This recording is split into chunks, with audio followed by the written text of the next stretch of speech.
Today I have with me a very interesting guest, someone that I've admired for quite a while now. He is one of the most influential contemporary philosophers, at least for me. Is currently a professor of philosophy at University of Colorado, and his work ranges from things like ethical intuitionism, veganism, animal ethics, moral realism, uh, and of course, philosophical anarchism. Dr. Huemer, it's great to have you over here.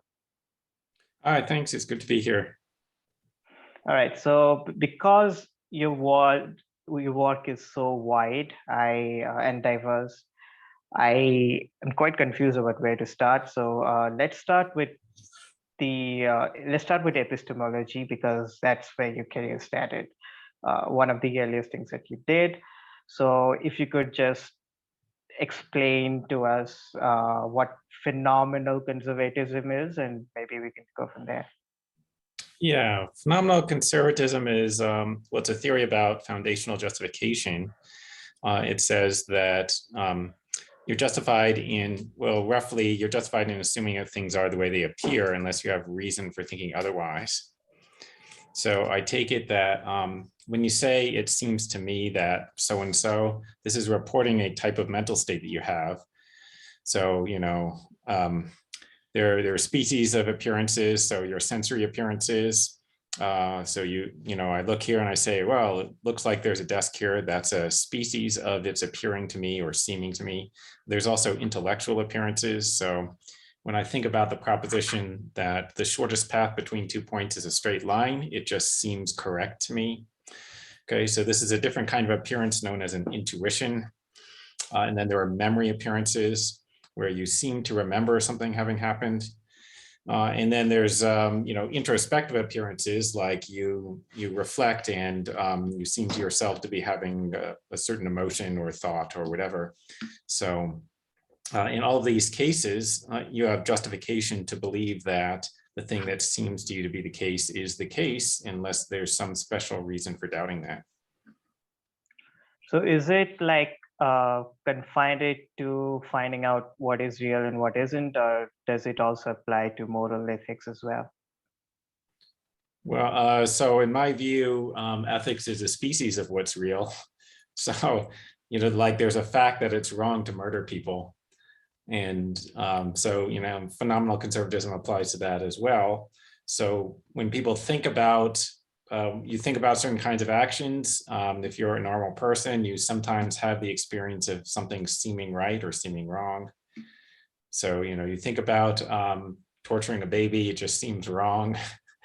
And you're justified in assuming that it is wrong unless you have some reason to think otherwise.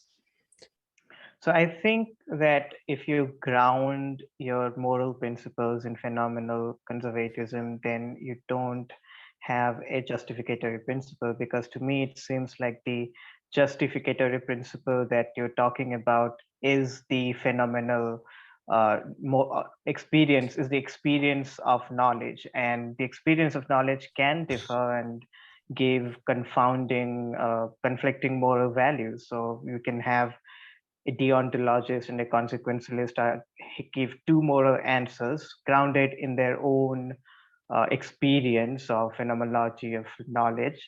And does phenomenological conservatism have a justificatory principle in that case to like say that this is the objectively the right moral thing to do and this isn't, or is it like both the confounding values are correct? Well, so the first point to make, I suppose, is something can be justified for one person and not justified for another, because people could have different appearances. So I could be here in Denver and look sunny outside, so I know that it's sunny, but you're not here, so you don't know that, right? And so you're not necessarily justified in believing that, in the way that I'm justified in believing that. Now, you might think, well, it's kind of a bummer if, people just have different justified beliefs about ethics and they can't come to an agreement. But sometimes that happens. Like sometimes you can't come to an agreement, and this isn't special to ethics. This is something that happens very frequently in many areas. The other thing to say is, well, just because people start out with different opinions doesn't mean that it's impossible to resolve it. They can try to resolve their dispute by having arguments, which is exactly what people are doing. So like if you just like look at the ethics literature, people will give arguments back and forth about why one of these theories is better than the other. And that's all fine on the intuitionist perspective, right? So, just having an intuition doesn't end the discussion. It does begin the discussion, right? Like what intuitively seems correct to you is your starting point. It's not your ending point, right? So, you can go through reasoning to see, well, so this principle seems right to me, but is it consistent with the other things that seem correct to me? Is it consistent with other people's intuitions? Are there reasons why it might be biased or something like that? So all of that is reasonable stuff to go through. But then again, I think that differences in like moral opinions depend upon foundational axioms. And if we don't share the same foundational axioms, then I don't think that we're going to arrive at the same conclusion. Yeah, I mean, I don't think that people's ethical opinions are based on foundational axioms, so to speak. I mean, in the way that, I think you mean that. So, like most people do not derive their, in fact, you probably do not, you don't derive your ethical beliefs from a small collection of theoretical axioms, right? And this is shown by, you can give hypothetical examples where, people will pretty reliably have a certain intuition about the case, and it's extremely difficult to explain it theoretically. Right, so you look at the the famous trolley problem. This is the case where there's the runaway trolley and it's going to hit 5 people, and you can divert it onto another track so it only hits 1 person. Okay, and most people's intuitive reaction is you should divert the trolley. Okay, and then you can give another example where there are 5 people who are in need of organ transplants and they're going to die unless they get organs. And then you have 1 healthy patient who is somehow compatible with the other 5. So you can kill the healthy patient in order to give the organs to the other 5. Okay, and then virtually everyone has the same intuition that you cannot kill the healthy patient.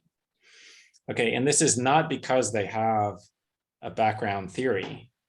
So if you present these examples to like a class of college students, it's very reliable. Like almost everyone says you can't kill the healthy patient, and a very large majority will say you should turn the trolley. Okay, and then if you ask them why, nobody can explain it. Okay, because in the first case, you can kill 1 person to save 5, and in the second case, you cannot kill the 1 person to save 5. And then so you ask people to explain why, and they can't explain it. And any general theoretical principle that you had before being told about those cases is not going to account for that, right?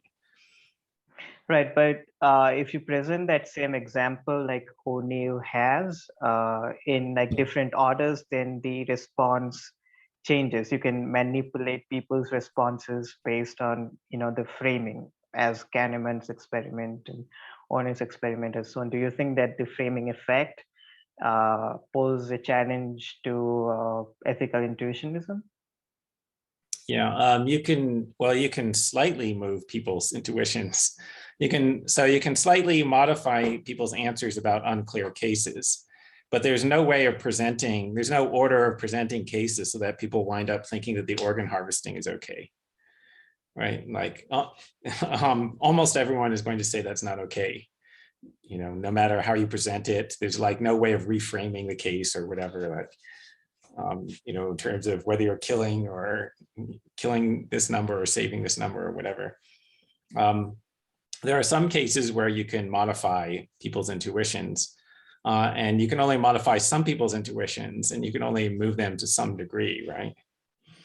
So, when you read, you hear about, oh, there's this psychology study that showed that people are influenced by X, then you're like, okay, but the conclusion that you heard, people are influenced by factor X, what that actually means is that if you had a group of people, some of them were influenced by that factor to some degree, right? And what it usually is there's a pretty modest influence for some of the subjects, right? And this is probably the subjects who didn't have a firm opinion, right? And so they could have been, influenced one way or the other. Okay, be that as it may, so what? What do we conclude from that? Well, sometimes, like on some questions, some people are unreliable, which you should not be surprised by. You should not be surprised if that's the case. And philosophers like to draw like sweeping conclusions, like, oh, that shows that nobody can know anything about ethics, right? That does not show that, right? Like that doesn't mean that we don't know whether murder is wrong, because there's no way of reframing that so that it turns out that people disagree about whether murder is wrong, right? But if you do, I think, present them with similarly bad events, like where they have to kill one person, then their motivations might change, like in that Trolley example. So if you present them with the transference study first, and then you ask them to do a scan where it kills one person but saves 5%, and then you ask them to push a switch, then the order in which you presented with them changes their opinion. So if you present the bystander effect, like you have to pull that person, then first, then most people will choose that and not go with the other two options.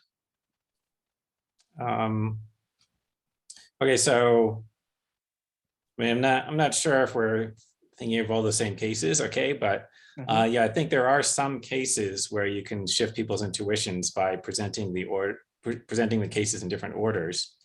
So I think if you start with the original trolley problem and then you move to the guy on the footbridge, then you might be able to sort of talk people into thinking it's okay, right? You might have to go through some intermediary cases, right?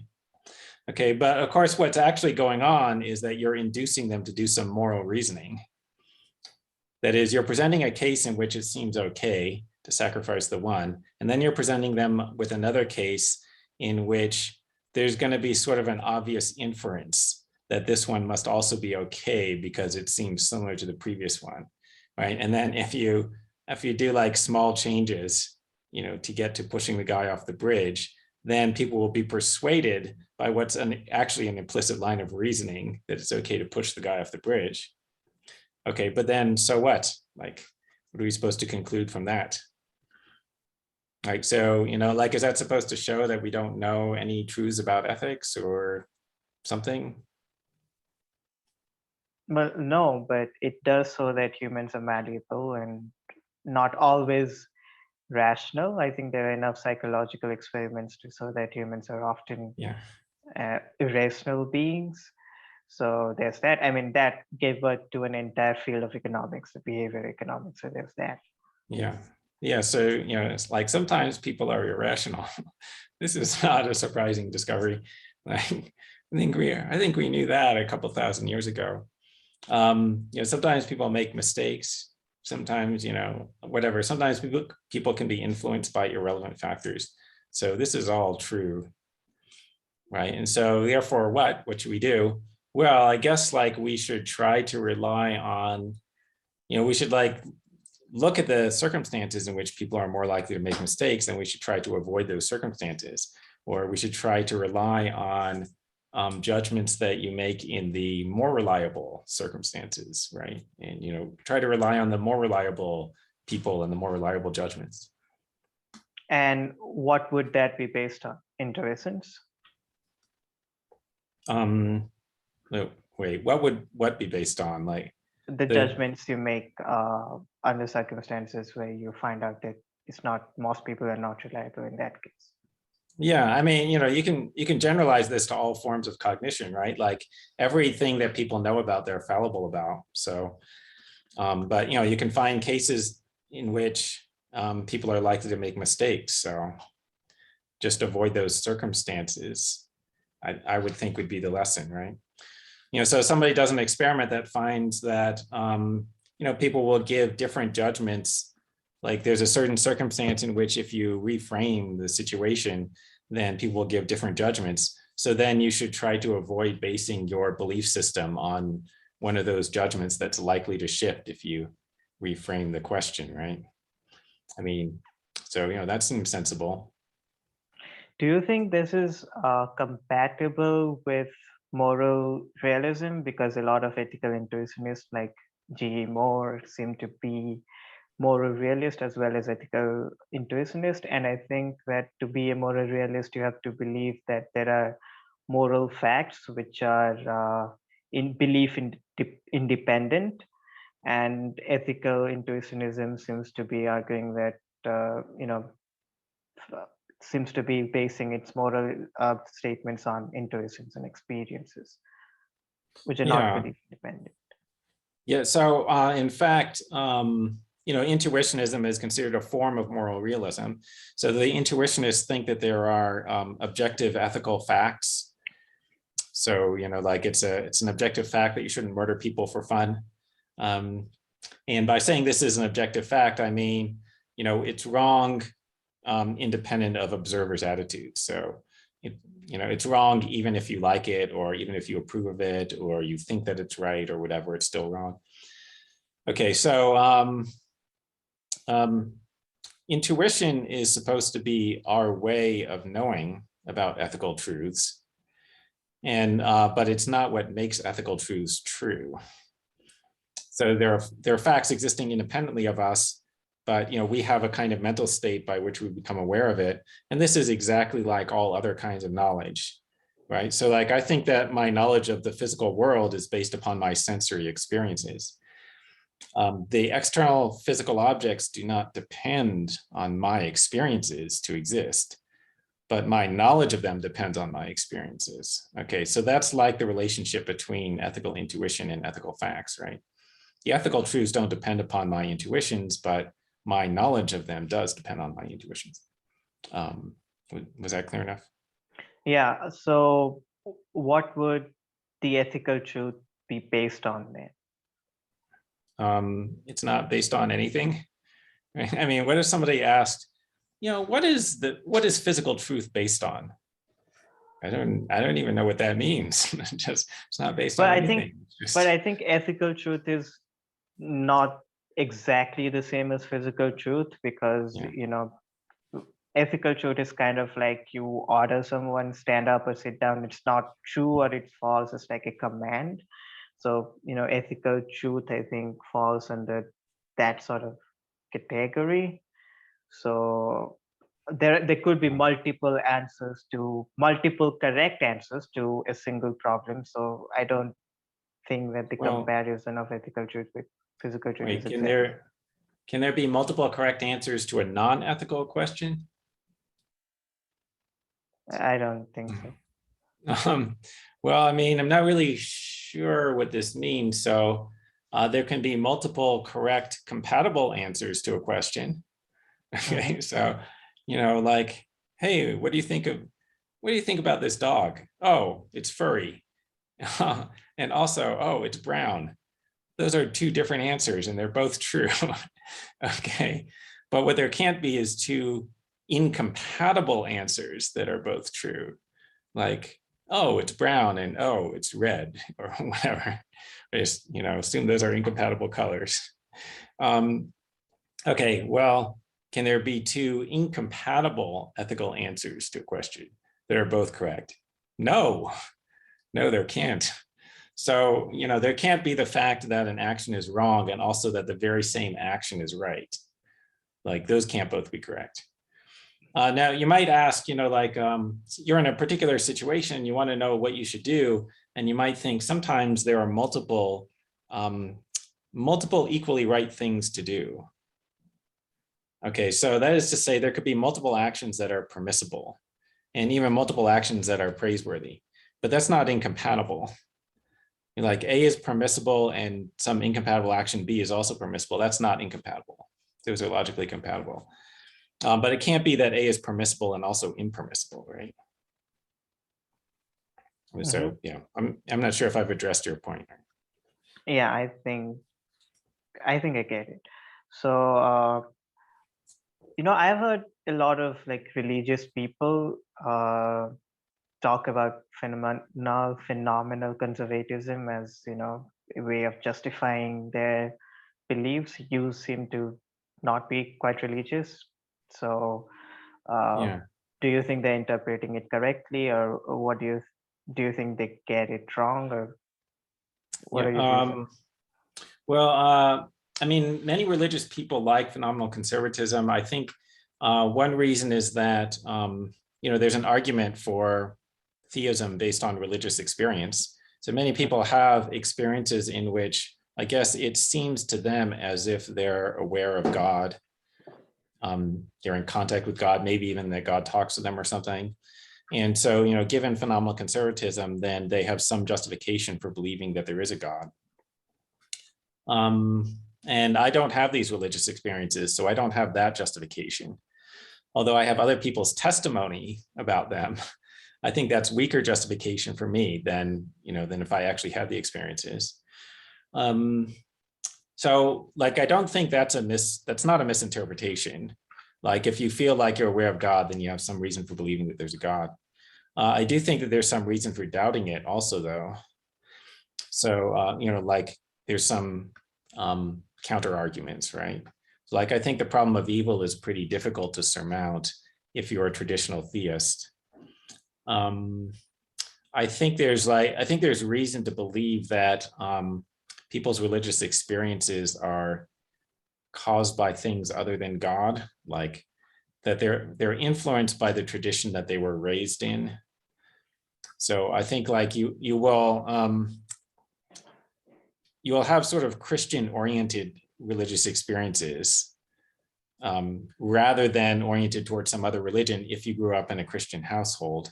And I think that should not be true if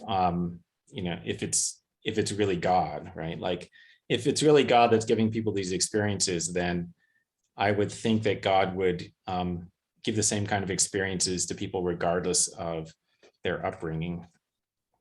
Do you think religious experiences are what you would call seeming, like belief-like, but not exactly intuitions and beliefs in that same sense that you use?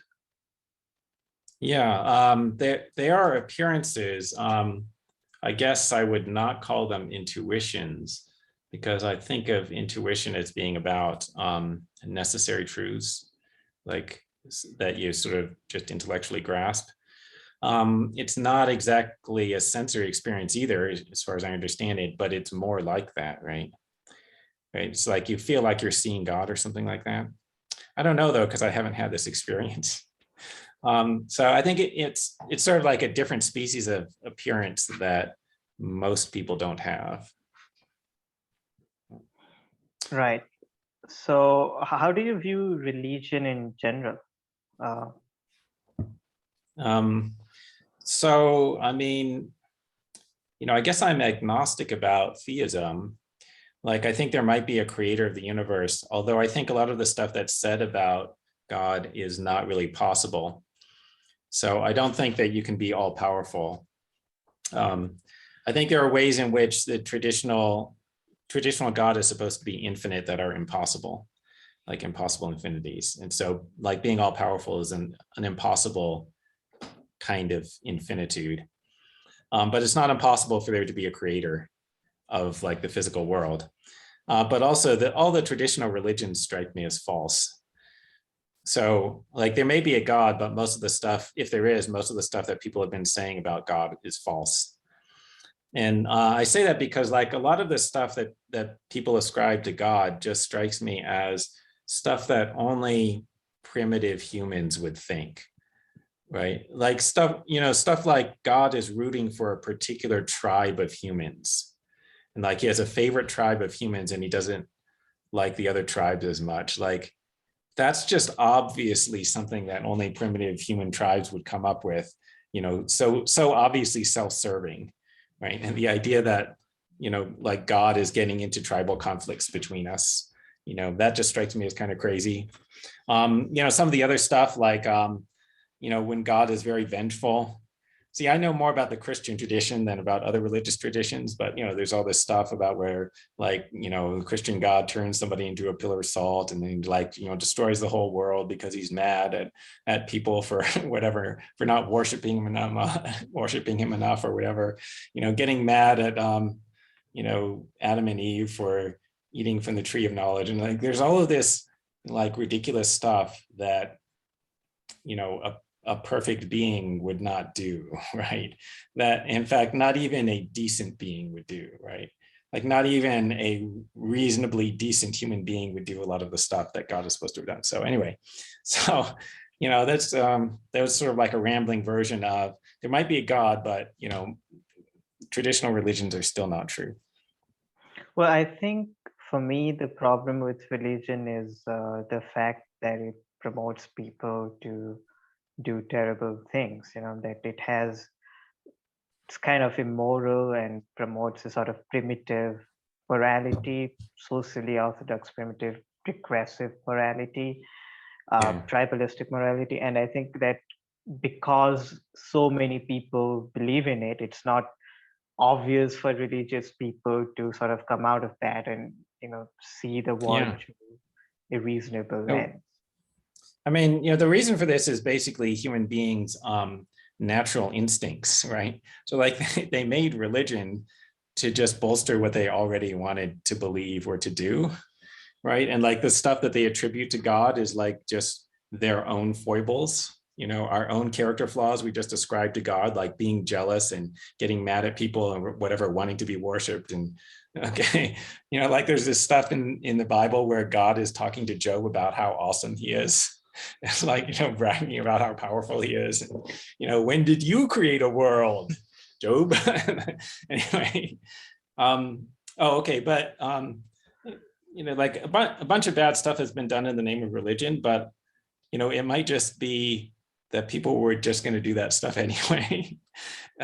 Also, some good stuff has been done in the name of religion too. It just sort of like depends upon the religion, depends upon the time.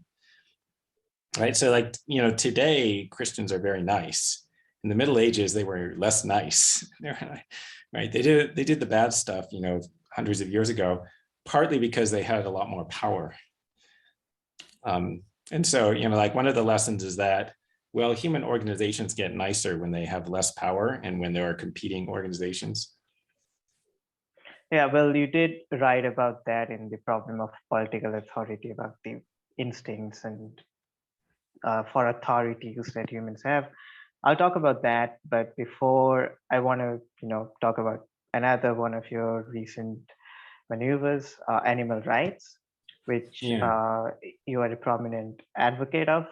I think I don't see libertarians often advocate for this, strangely enough, because it's often the case that, you are free, you're allowed to do whatever you want, and that includes the right to eat animals. So, well, what do you think? What sort of obligations do you think that we have any obligations to animal rights, or should we not eat animals simply because it causes them pain? Well, yeah. What about rights? Do they have rights in the way that humans have rights? I don't really know, because like I don't know why people have rights in the first place. So like the only reason I believe that people have rights is there are some ethical intuitions that you can explain by ascribing rights to people. Okay, so like that case where you can't kill the healthy patient to distribute his organs to the other 5 is explained by a doctrine of rights, like you own your own body or something. And well, I think Scruton claimed that humans have rights because we are a self-aware species. We can differentiate between what's right and what's wrong, and that's what. But I mean, like, why would that lead to having rights? And why? So I mean, like, there's a bunch of theories about what's the basis for rights, but they're all a little bit arbitrary, right? And with that particular one, notice that, oh, so then like newborn infants, you can kill them, right? they don't have rights because they're not self-aware yet, right? Or, you know, like surely you can kill fetuses, which the conservatives wouldn't like. I assume Roger Scruton wouldn't like that. I don't know. I don't know for sure though. Um, anyway, but okay, but so I don't know why people have rights, so I'm not sure if animals have rights. I'm, you know, tempted by a consequentialist view for animals. So like, just intuitively, is it okay to kill one animal to save five? I guess I would say yes, even though it would typically not be okay to kill a person to save five. Okay, but I don't like have an argument for that. I just have like sort of, I don't know, it just seems different to me. But again, we talk about like equality, and it's obvious to me that animals are not equal to human beings in the same sense, because our version of equality, because any person, any sane human being would not sacrifice an infant to save five animals. I don't think most people would do that. So what do you think, that is based on just societal effects, or is that based on some form of greater moral principle? Yeah, I mean, why can't you sacrifice a human to save five animals? I mean, well, you can't sacrifice a human even to save five humans in most circumstances, but it depends on the circumstance, because if it's the trolley situation, then you can. Okay, but anyway, so, you know, it was partly because the human has rights. And, you know, why do humans have rights? I don't really know. But, you know, if you turn it around, like, is it okay to kill a non-human animal to save five persons? Yes, I think it is. So, you know, like this might come up in the case of, you know, doing medical research to stop some deadly disease. Although, like, a lot of the research that people are doing is not to solve deadly diseases, but it's just like useless things like getting more cosmetics or something. Okay, but anyway, you know, pretend that you're doing research to find the cure for a deadly disease, and it involves killing some animals in the process. And like, if you're actually likely to stop the disease, then it's justified. So, you know, why is that? What's the difference between the human and animal lives? It seemed like one thing is, it does seem like human lives have more value, and that's because of greater sophistication. Like, human beings can have more richer experiences that most animals cannot have, or, you know, or maybe no animals can have. So, like, you know, like no animal could be sitting here like discussing philosophy. No animal can appreciate the stuff that we're talking about now, right? And because of that, like, their lives are poorer, right? It's just less good. That's one thing. You know, there's the fact that I guess we have free will, and I guess the other animals don't. Maybe that might be relevant. You know, maybe we have more self-awareness. Maybe we have sort of like a higher degree of consciousness. You know, these are all things to say about the difference. None of these imply, though, that, you know, you could just like harm the animals just for trivial reasons, right?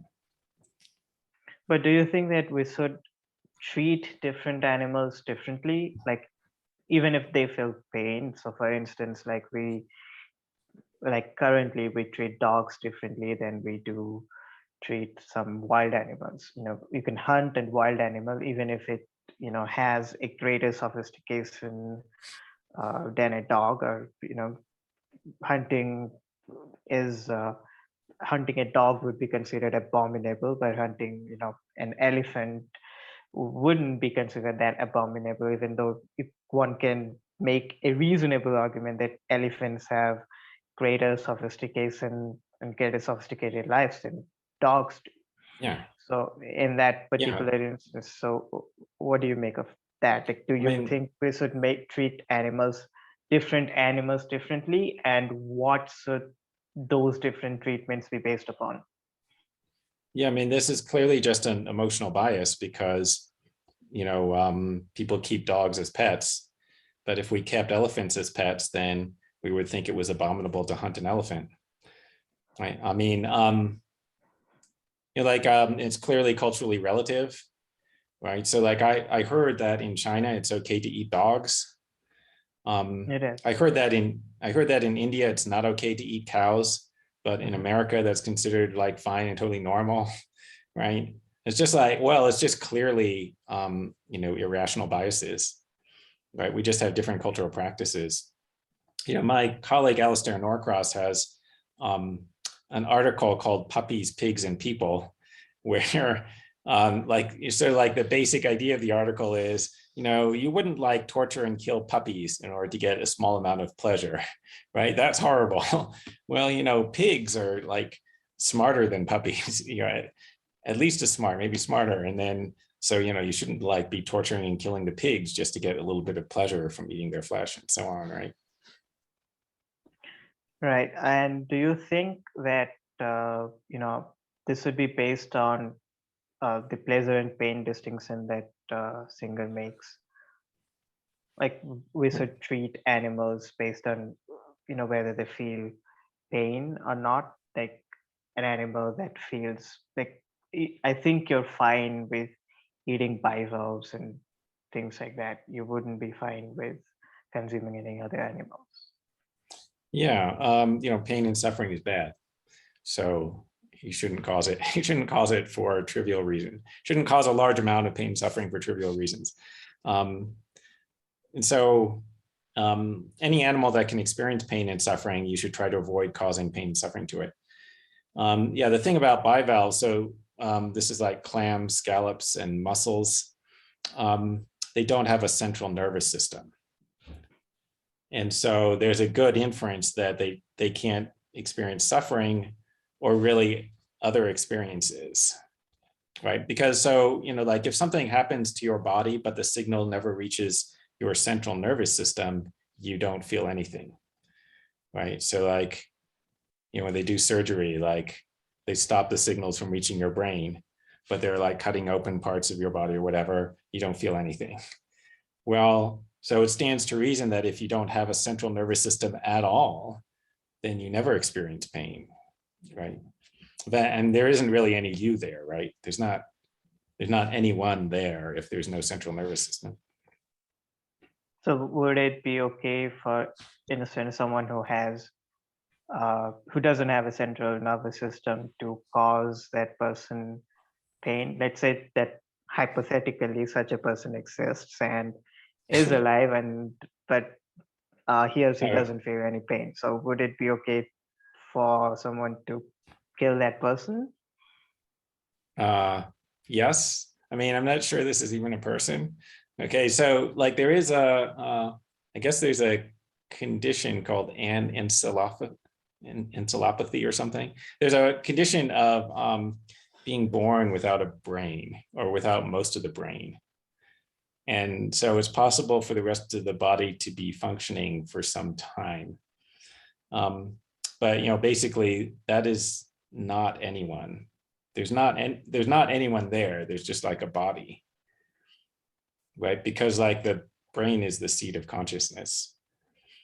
So if your brain, like if this body didn't develop a brain, then there was no one there and there's no experience.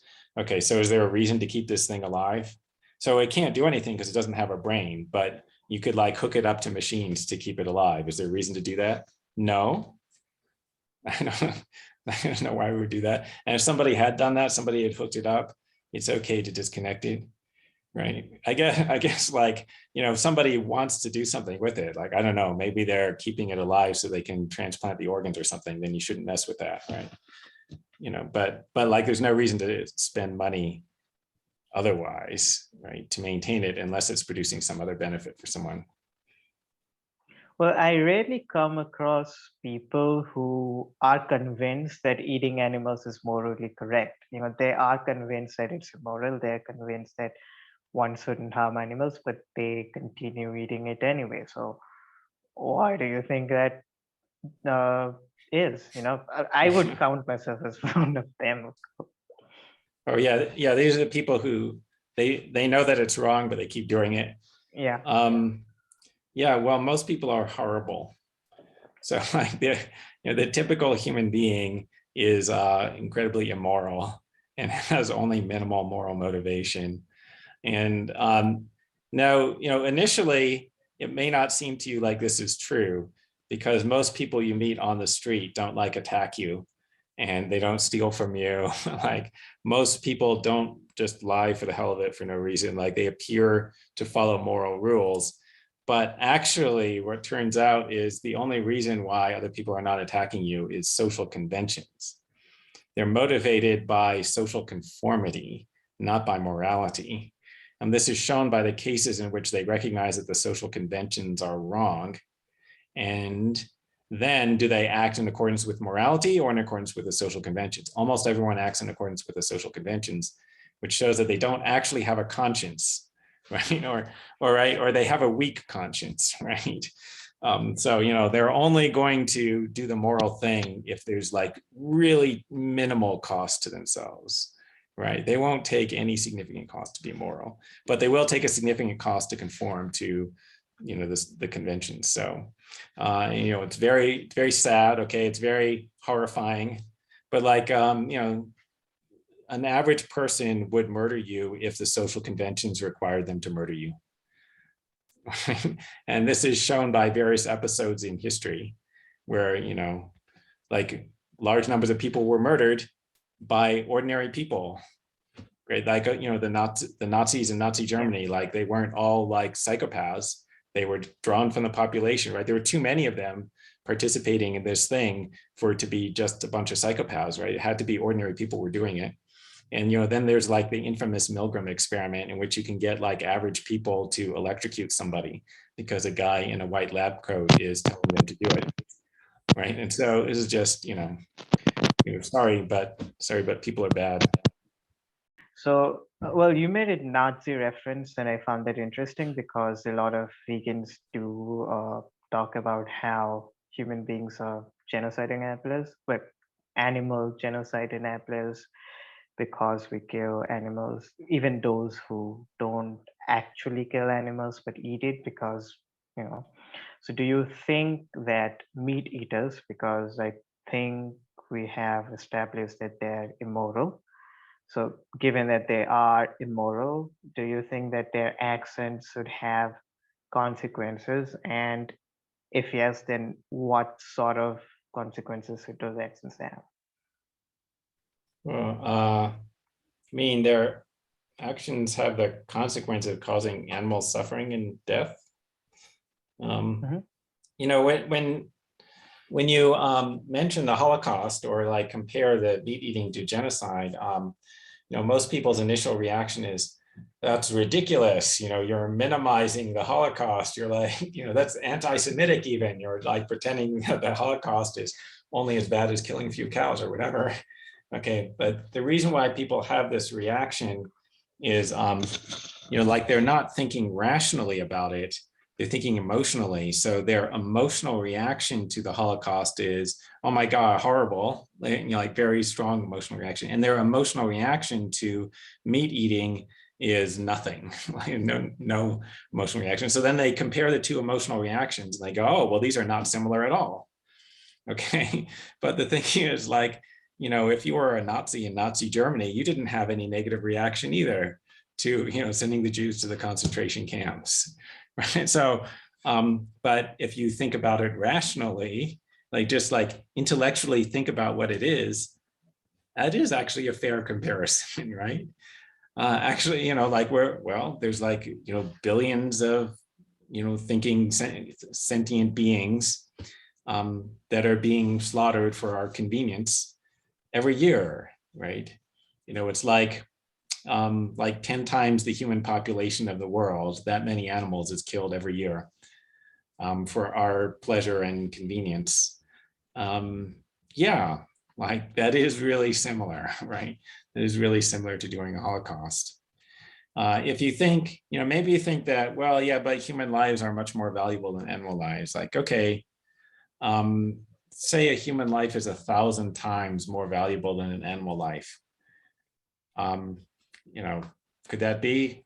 That could be, right? Like, well, it's then it's only like we're killing it's only the equivalent of torturing and killing 74 million people every year, right?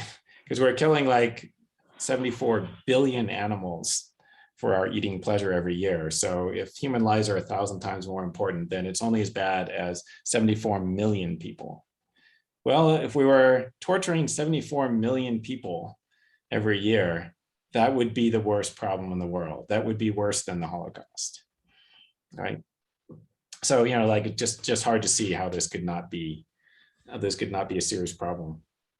What do you think an ideal society would do with these animals? Because these animals are not made for wild. If we like leave them in a wild, they'll surely, die a sad death.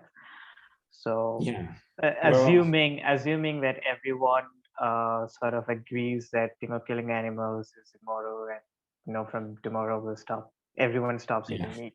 What do we do with Uh, these animals? I mean, I think like this is such an unrealistic story that we don't have to ask about it, right? So, right. So, you know, the story is this society bred all of these creatures for their own food and then put them all in these pens. And then suddenly one day they decide, oh, wait, we shouldn't be doing that.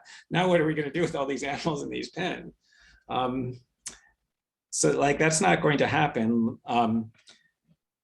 If people were to recognize that their practice is wrong, what would happen is that they would gradually cut back, which is what's happening now. So what's going to happen is, well, next generation will breed fewer of these because more people are becoming vegetarians. So like let's breed fewer cows. The meat industry is going to keep producing this stuff as long as there are any meat eaters, right? But hopefully the number of meat eaters will decline until, and then we can stop breeding them altogether, right?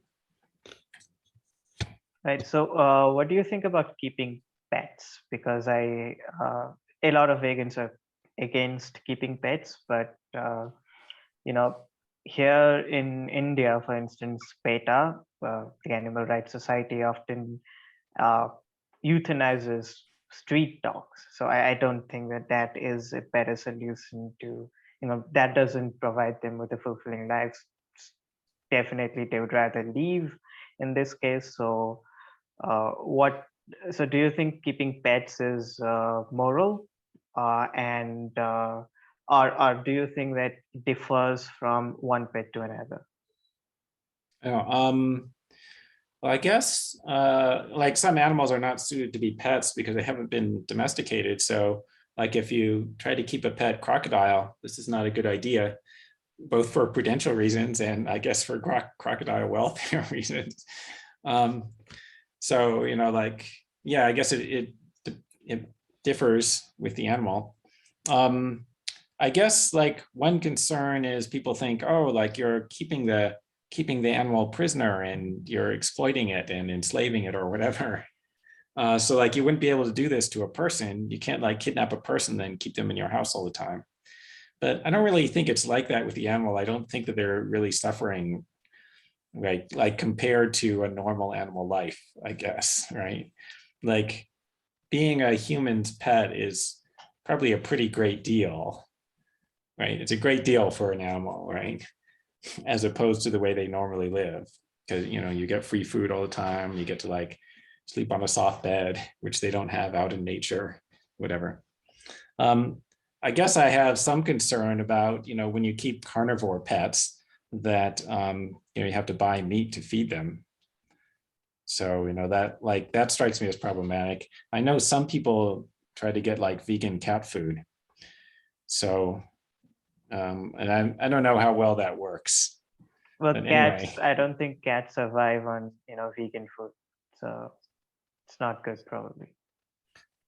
yeah, I mean, I don't, no, like I heard that there is vegan cat food, so I assume that they don't just outright die, but they might be less healthy. Um, but that might still be better. It might still be better for the cat than like not having them at all. Well, you do like I was reminded of this because there are protests where activists were like getting dog possession and someone would hold a leash to show how you're exploiting your dogs. And I don't think that really makes any sense, because I think there is enough psychological data at this point to prove that dogs actually stay happy with human beings, if kept correctly, of course. Yeah, yeah. No, I mean, this is partly because dogs are social, and humans were able to domesticate them, partly because of that, and make them like good cooperators with human society, right? And so, like if you just see a typical dog, like really very commonly, typical dogs are very happy to be hanging around people. Like this is a common experience. You go to somebody's house, right? And this is the first time you've been there, and the dog runs up to you, and he's so happy, and he's like Well, wagging his tail and I licking have a you. Labrador. So I Yeah, have a Labrador, and he does the exact same thing. Is very happy around human beings and just yeah, jumps when he sees a human being. It's pretty yeah, obvious. yeah. So it's like I don't think they're having a bad life. I think it's a good life. Right. So do you think, and this will tie into the conversation about state, I think. Do you think that it's uh, that we will reduce suffering, that state bans against animal meat uh, is going to be an effective way of reducing suffering? Well, you don't believe in a state, so it's a Right. very, Yeah. Yeah. And but if well, it in reduces principle, suffering. I'm an anarchist, but until anarchy arrives, you can still ask what the state should do, assuming that it doesn't immediately abolish itself.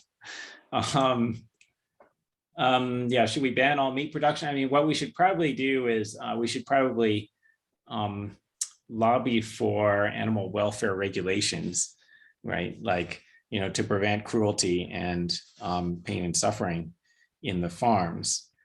That would, of course, raise the cost of meat. Um, Now, should we lobby to have it completely banned? Well, first, it's extraordinarily unlikely that that would happen. Right? It's like it's much more realistic to try to get animal welfare regulations than it is to try to get a complete ban. And indeed, like it might be counterproductive to try to get a complete ban because like then people don't take you seriously. The other thing is the government's experience with completely banning products has not gone very well. Like when the government tries to ban something that a lot of people want to use and that a lot of people don't think is wrong, it really doesn't go well.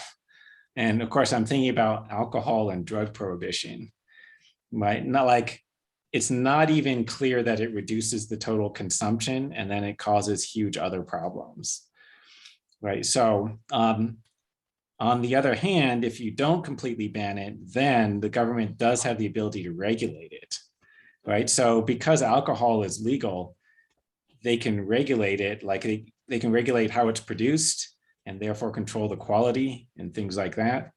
But they can't control, narcotic drugs. Like they can't control drugs other than alcohol because they've banned them. And that means that they're completely controlled by criminals.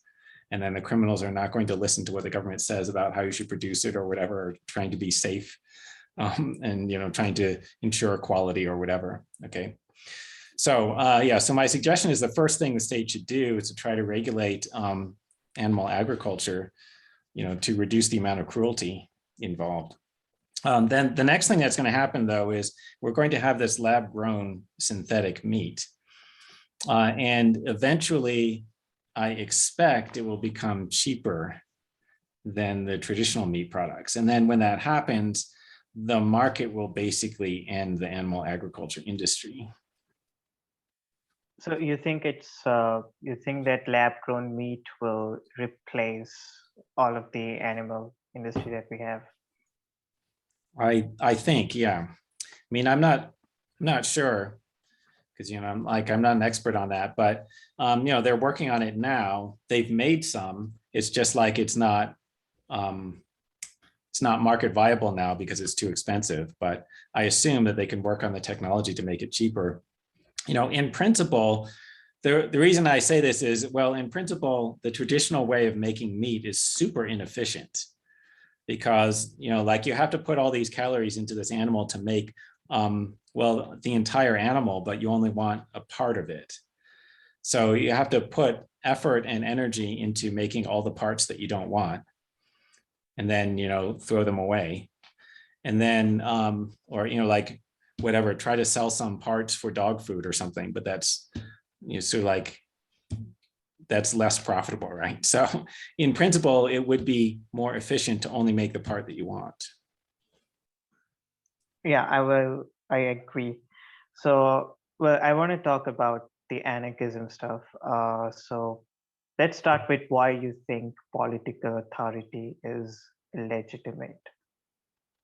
Yeah. Because we do hear about, democracy being the rule of the people, for the people, by the people. Yeah. So Yeah, a bunch of baloney.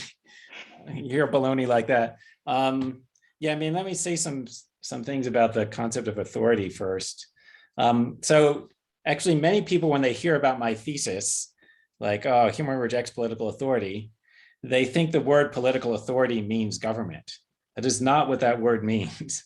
Political authority is a moral property that the government is supposed to have that entitles them to rule over the rest of us and obligates the rest of us to obey them.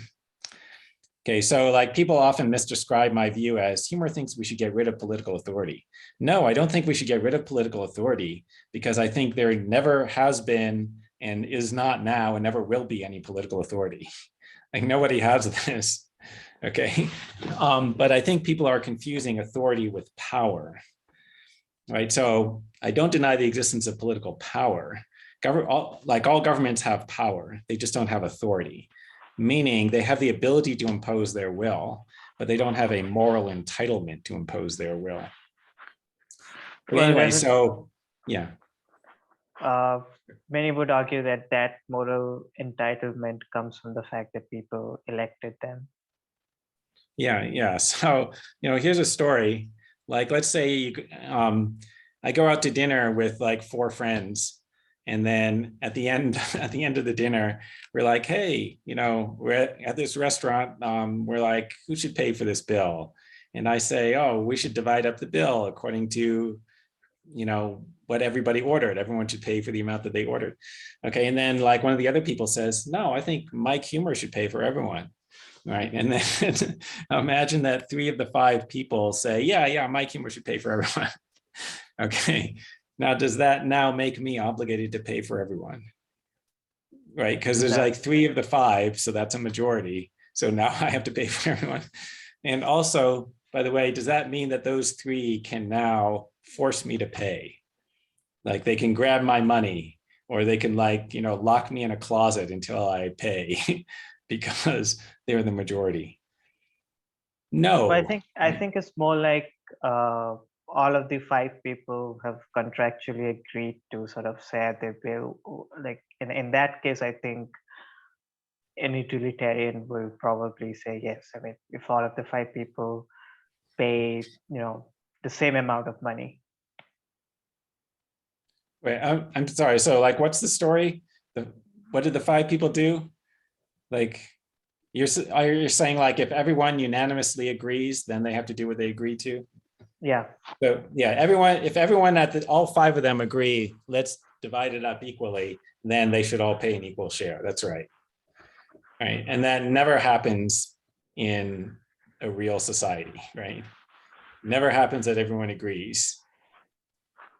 All right. But so, you might think, like, what is this analogous to? Well, it's kind of like analogous to the government saying, hey, like a majority of people agreed to have this group of people rule over you, and now you have to do everything that they say, right?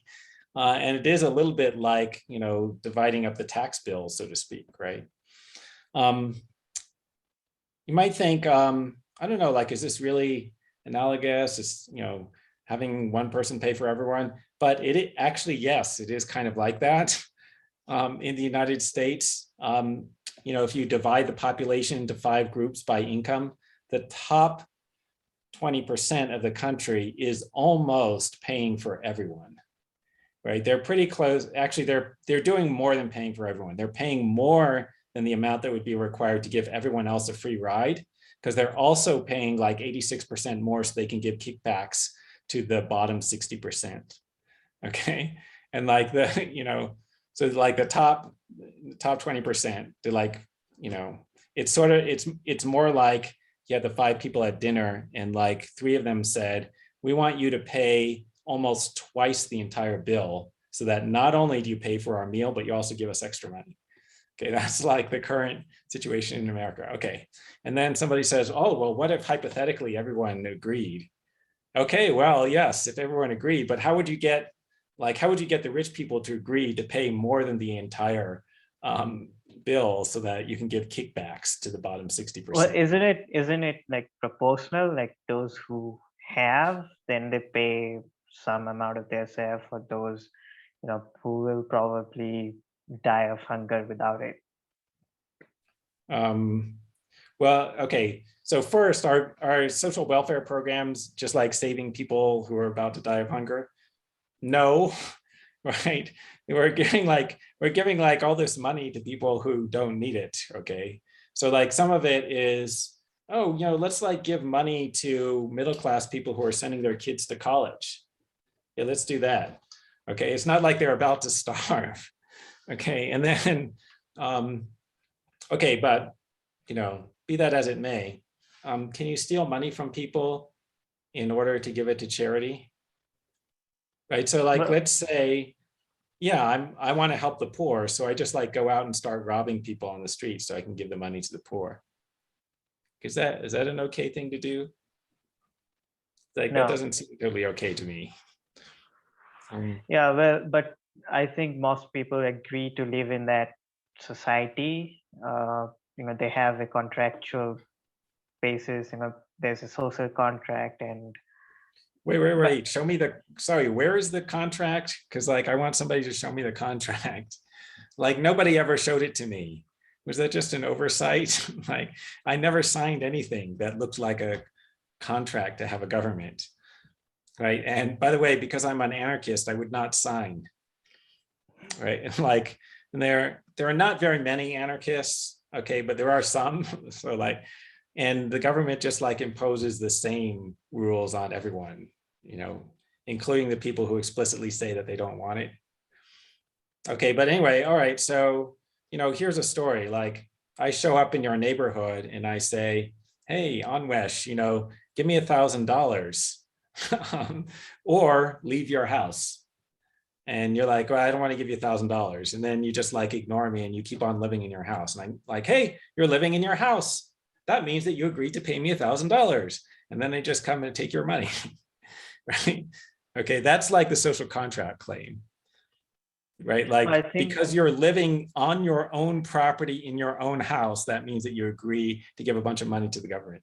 No, like that nobody else could say that and anyone would take it seriously, right? Like, why does the government get to say, oh, you have to pay us because you're living on your own property? Yeah, well, the idea, I think, that we own property in like current society is actually not true because the government can take away our property anytime. So I don't think that's a good thing, but it is. Yeah, I the mean, case. this is kind of like saying, hey, you don't own anything because thieves can come and take your stuff. Well, that's true. Like a burglar could break into your house and like, and steal your books. Right? If there was like an intellectual burglar, break in and steal your books. That doesn't mean that you don't own those books, right? I mean, so like the government can take your stuff because they have power. Like, anyone who has sufficient power can just like rob and exploit other people, right? But like their ability to do that doesn't mean that it's morally okay, right? Or that And the your rights power is are not suspended. given to them by the people. Well, I didn't give them any power, or I didn't voluntarily give them power. Like, I guess I'm involuntarily giving them power because like I give them money, but I'm only giving, and then they use that money to enforce their rules. But I'm only giving them the money because they're forcing me to, which by the way, I think is the same as almost everyone else. right? Like, so here's an experiment. If you really think that it's voluntary, like the government could announce, this tax season, hey, this tax season taxes are going to be voluntary. Only pay if you support government. Thanks. Like, and then see how much money they collect, right? And if they say, okay, and now we're suspending all punishment for tax evaders, see how much money they collect after that, right? I think they would collect some, but it would be like a tiny fraction, right? Right. And of course, besides the fact that the government is actually not that efficient, in doing the job that it claims to do. But Yeah. in the case that, let's say, a government, let's say someone agrees with you, like a lot of anarcho-communists do, that it is the case that state is actually illegitimate and immoral, and all of the arguments that you make in the first part of your book. But then they say that, well, actually the government produces the best overall outcome. So what will you do in that? What will you say in that case? Yeah, I mean, if it's true that we need the government to prevent some really bad outcomes, then we should just like try to have the minimal government that we can have, right? Like that doesn't explain why they get to do a whole bunch of other stuff that's not necessary. But I don't even really think that that's true, right? Like, so this is why the second part of my book, the problem of political authority. Oh, here's the book. Okay. Anyway, everyone should get it. The second part of this is about how you could have an alternative to the state. And when I say this, I don't mean that we should not have the services that the state is providing. I mean that we should privatize them. Right. So like most people's picture of anarchy is, oh, everybody can do whatever they want. There's going to be no security. Everyone can just like steal anything. And that's not any anarchist actual view, right? And people think that because most people have never read or listened to any anarchist. They just think like it would just be, anything goes. Anyway, but the actual anarchist view or the anarcho-capitalist view is that you should privatize the police force, right? So we should have private security companies providing security instead of a single monopolistic agency. But then you will have different laws. I mean, if one private security will have one sort of laws, and then another private security will have another sort of laws, there will be no agreed upon conventional law in that case, if there are competing private security firms.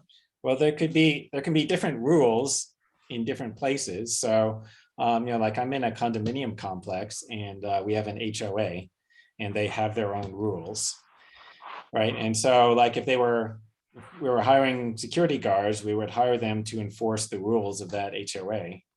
And then if you went down the street, you could find a neighborhood where maybe they would have somewhat different rules.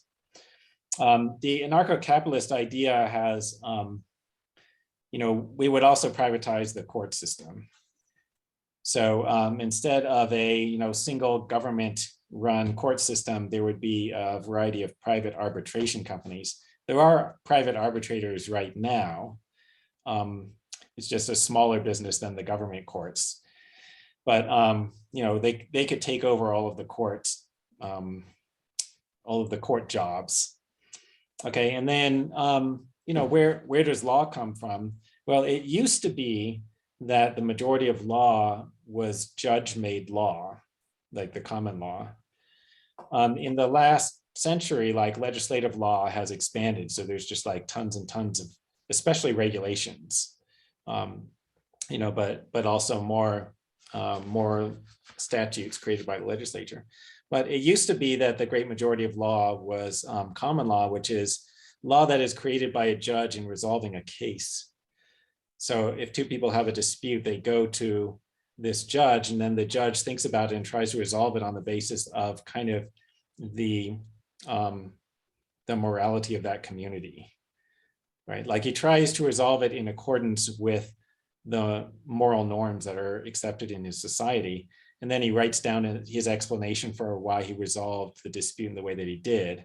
And then future judges consult that when they are trying to resolve similar cases. So like that's the origin of the common law. So in the anarcho-capitalist society, that's like all of the law would be common law because there would be no legislature. And common law is actually better than legislative law. But I think that the different security firms will probably go to war with each other, and there'll be a lot of violence in that sense. Yeah, I don't think so. I mean, yeah, so this is like the most common, but also the most ridiculous objection to anarcho-capitalism, right? Or the most unrealistic. That depends on having not thought it through for a second, right? So, okay, so I'm running this security company, and one of my customers calls me up and says, hey, Anwesh is stealing my television or whatever, and I want you to come and protect it. Okay, and then like so like I go, or I send my guards out, and then like this other security company says, oh, well, we have to protect Anwesh because this is really his television. Okay, and then what's the next thing that happens? So one story is, so I talk to the head of the other security company, and I go, hey, how should we resolve this? And I go, hey, like there's this arbitrator, we could go to this arbitrator and have him resolve the dispute. Or I could like order my guys to start shooting your guys and vice versa. What do you think we should do? Like, okay. And what company CEO is going to say, yeah, let's start the war. Let's start a war and like tell my employees to start shooting the other employees. Who's going to do that? Okay. And let's suppose that I'm like a crazy, stupid CEO. So I do that. I say, yeah, shoot the other security guards. Right. Okay. And then what do my employees do? Okay. So one possibility is that I hired some psychopaths so they actually start shooting. And then of course the other security guards start shooting back, and then a bunch of my guys are dead. Bunch of both guard companies are dead. Okay. And then the other security guard companies that found a way to resolve their disputes, like by going to an arbitrator instead of shooting each other, their employees are not dead. Okay, so which company is going to be doing better? Right. Okay. And then, because some of my employees, not all of them died, but some of them got killed in this shootout, or, one or two. So now the other employers were like, wow, if I stay with this company, I'm, one of these days I'm going to get shot because my company keeps like going to war with other companies. And then so they start saying, maybe I'm going to quit and go to another company. Otherwise, like I'm going to have to like double their salary or something to get them to continue risking their lives or something like this. So, how is this all going to work out? And notice how this is different from the case of government. Like governments actually do that thing. They actually do go to war with each other. And why do they do that? Well, partly because they're not profit-making enterprises. Because they're not businesses, the government can just like waste tons and tons of money and continue operating. So like they're not a business that has to compete with other businesses. And the other reason is that they can just like force people to do stuff. So, they say, oh, let's start a war. We're just going to draft people. Oh, you think you're going to quit? Oh, well, then we'll put you in jail. Right. And, and they can do a bunch of this stuff because they have a monopoly on power in that society. So actually, the objection to anarcho-capitalism really applies to government and doesn't apply to anarcho-capitalism, right? It's like, which is true of most of the objections. Most of the arguments for why anarchy doesn't work are actually applicable to government, but not applicable to anarchy. Well, I think that scenario assumes that human beings are completely rational beings, and that is obviously not the case. We do see like mafia groups going to war with each other, so it's possible that there will be some security firms which are going to be more powerful than other security firms. And if there is a powerful security firms and I have more money, then it is possible that the security firm will arbitrarily commit violence against the weaker security firms, as governments do. Yeah. Well, yeah. So like, as your last remark points out, this is really a big problem with government. So like, maybe we should be more worried about that, because actually there's a pretty good chance that that's how the human species is going to go extinct, right? Pretty good chance that the species will be destroyed by governments going to war with each other. But be that as it may, yeah, like the analysis it partly had to do with the rationality of economic agents, of people who are running businesses or whatever. Okay, but it also has to do with the selection effects. So if you're really bad at running your business, which can happen, like whatever, you could have an irrational or stupid person running a business, but what's going to happen is that that business will not do very well in competition with the businesses that are run by smarter or more rational people. So like the badly run businesses will shrink and the well-run businesses will expand. So you should expect that the security firms that find ways of peacefully resolving disputes will expand. And so after some time period, they will come to dominate the market, right? Well, what do you think about the case that, the examples of stateless societies that we have right now are, for the most part, tribal societies, and they are the most violent societies in the right now. They do not have any laws. They are instinctually driven. And what makes you Oh, think wait. that? I don't think there are societies that don't have laws. I mean, Well, they might not be tribal, written down, yeah, they're not but written down, and they're far more violent than our societies.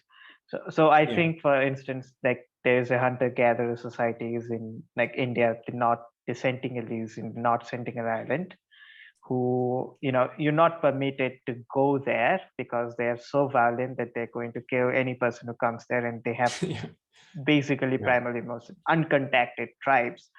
So yeah, when we yeah. have As I say, examples, humans are horrible. yeah, well, Yeah, that is going to apply to an anarcho-capitalist society as well. yeah, yeah. Like because humans are horrible, like most societies or all societies are run by horrible people.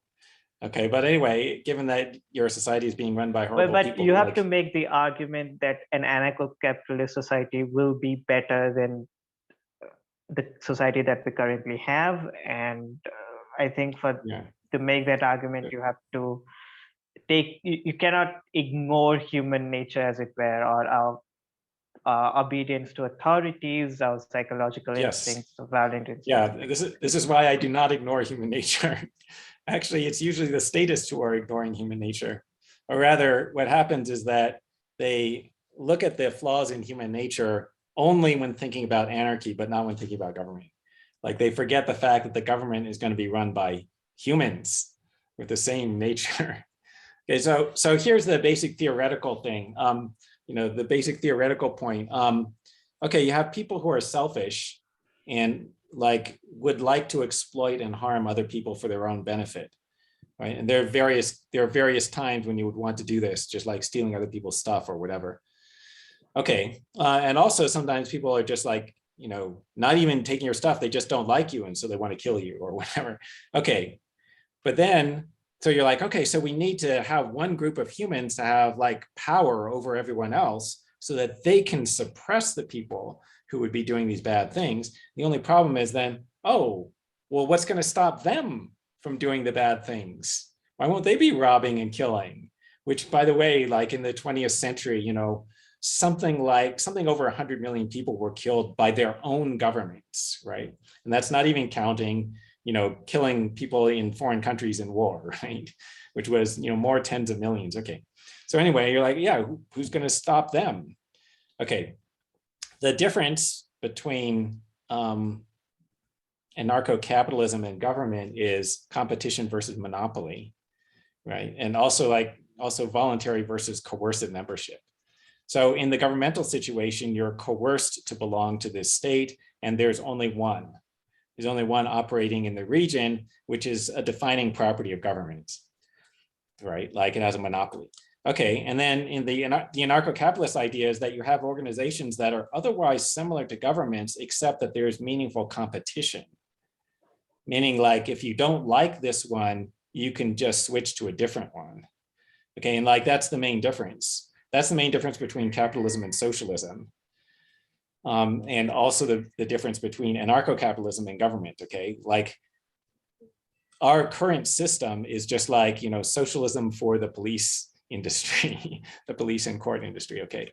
And socialism doesn't work well for any of the other industries. And the reason is when you have a monopoly, that's when you fuck with everyone else. If you have a monopoly, then you go, I'm going to do whatever the fuck I want.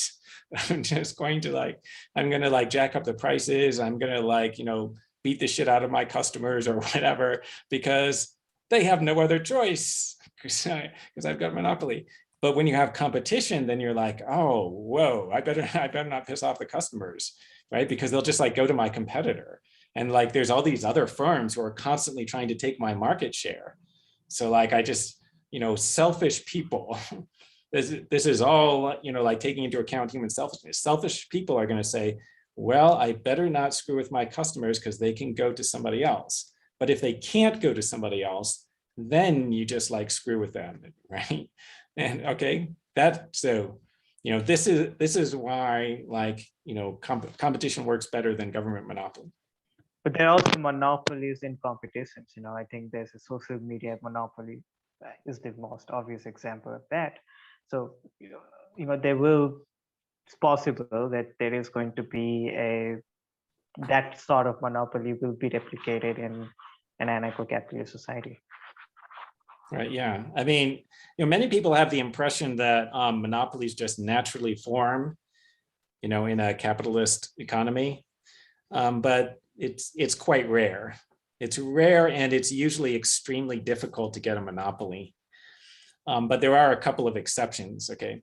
But the main way that you get a monopoly in a capitalist country is by lobbying the government, right? You go, you make friends with some legislators and give them some money to grease some palms, and then you get them to pass a law that shuts down your competitors. That's the main way of getting a monopoly. A government granted monopoly. Okay, now, but there are theoretical cases where you could get a monopoly without lobbying the government, and that is there's sort of a network effect. This is if you have a product whose value increases with the number of other users of it. Okay, so that was the case with computer operating systems. This is how Microsoft got a near monopoly. They didn't get a complete monopoly because they couldn't get rid of Apple, okay? And then there were some minor, minor operating systems like Linux or whatever. Okay, but anyway, the value of the operating system increases with the number of people who are using it because people want to have the same operating system that other people have. Okay, and so that is also what happened with social media companies. The reason why it's hard to compete with Facebook is people want to be on the social media site that other people are on. So the more people are using it, the more valuable that site is. And so that tends to make that site bigger. Okay, so anyway, so there is a case for there being monopolies in some industries, but that's pretty rare. The great majority of products do not increase their value with the number of people who are using them. It doesn't matter if I have a different brand of clothing than other people. It doesn't matter much anyway. Maybe matters a little bit. Anyway, okay. But anyway, so there could be problems that arise because of some of these natural monopolies, oh, maybe you don't like Facebook's behavior. Actually, different people have different complaints. People on both the left and the right are mad at Facebook. Because people on the left are mad at Facebook for not censoring enough right-wing content. And the people on the right are mad at them for censoring right-wing content or putting these warning notices on people's posts or whatever. Anyway, but the fact that a lot of people of different ideologies are mad at them suggests that actually, maybe there's no way for them to satisfy everyone, right? Okay, but anyway, the problems with Facebook are cute in comparison with the problems of monopolistic governments, right? Facebook putting a little notice under your post, right? Or deactivating you for 2 days. That's cute in comparison with what the government would do if they were unhappy with you, okay? Because, over the last century, there have been many incidents of the government disappearing people in the middle of the night because they don't like what you had to say, right? They don't just like put a notice under your post that says, check this other site for more information about COVID-19. They make you disappear in the middle of the night and your family and then, you know, you're like working in the gulags for 20 years, or they just kill you or whatever. Okay. So, you know, there's no perfect society, but when you think about the problems of monopolistic government, it's worse than the problems of like a social media company monopoly. So do you think that a stateless society would be possible in a pre-industrial society, or a society that is not completely industrialized at least, which I think India would be one of them. It hasn't completely industrialized, and people in India, I would say, you know, kind of have pretty regressive attitudes if we talk about the majority at least. So in that case, a liberal government seems to be acting as a sort of, you know, sees that everyone gets equal rights and everything else. For instance, if it was up to people, they would probably, you know, make homosexuality a punishable offense in India. But Yeah. because of the liberal government, it's not the case. So do you think that in this scenario, for instance, it's preferable to have a liberal state than a stateless society? Well, I mean, to get to anarcho-capitalism would be a kind of long-term project. So it would probably require, a lot more people to understand the theory. And that's not because like you don't have to have like a lot of theoretical understanding to live in this society. But the reason I say that is that if, as in our society, only like a tiny fraction, like a fraction of 1% of people actually understand the theory, almost everyone is going to think that they need a government.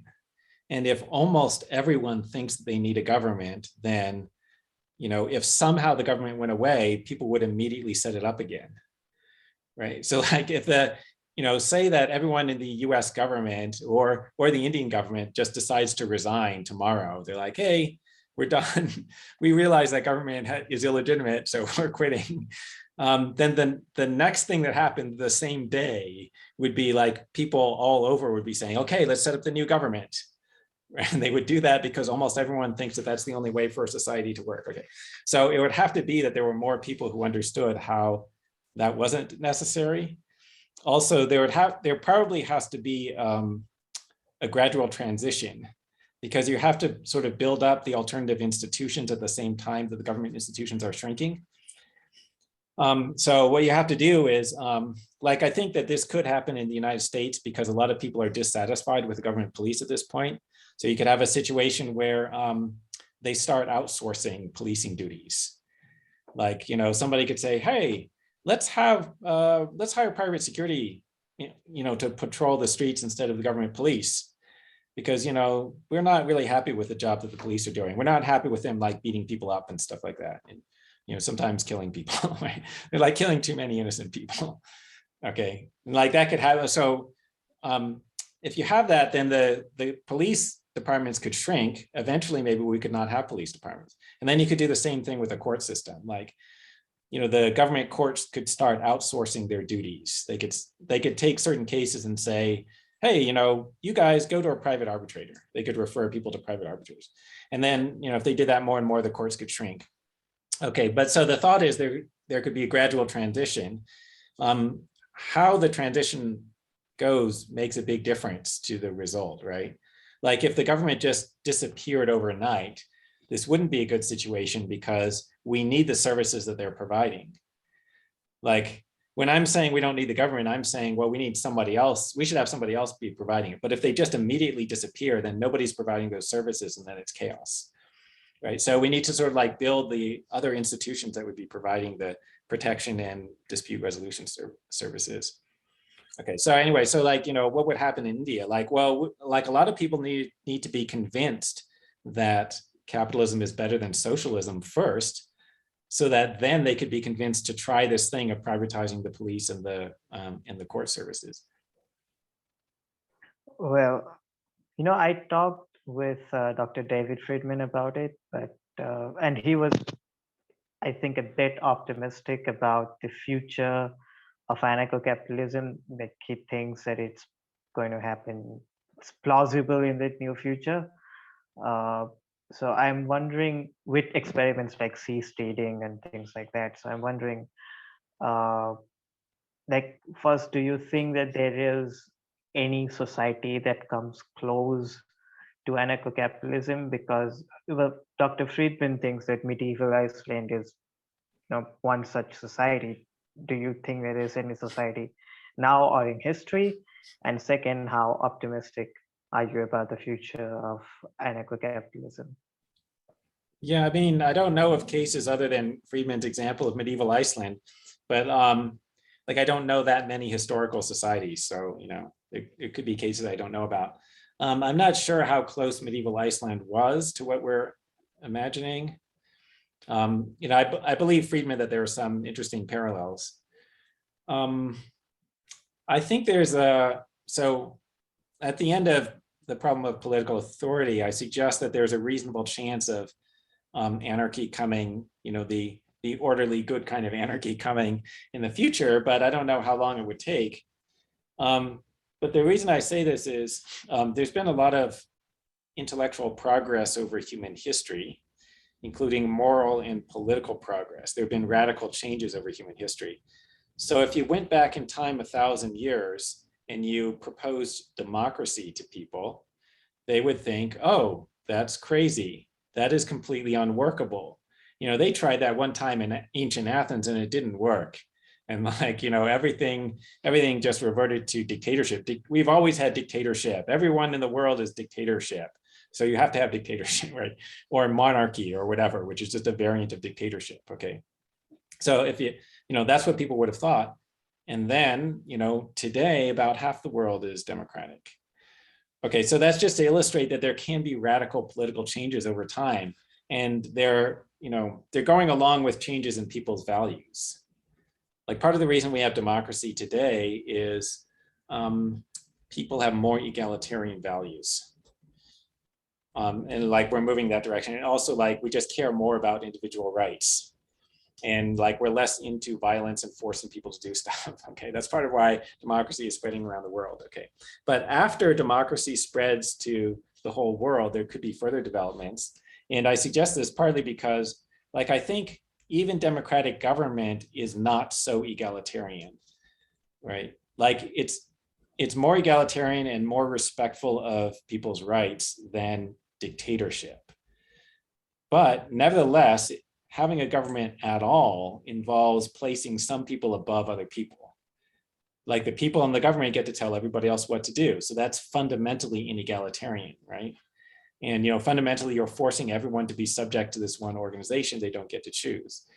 So like if you look at the direction in which people's values have been moving over the course of human history, it looks like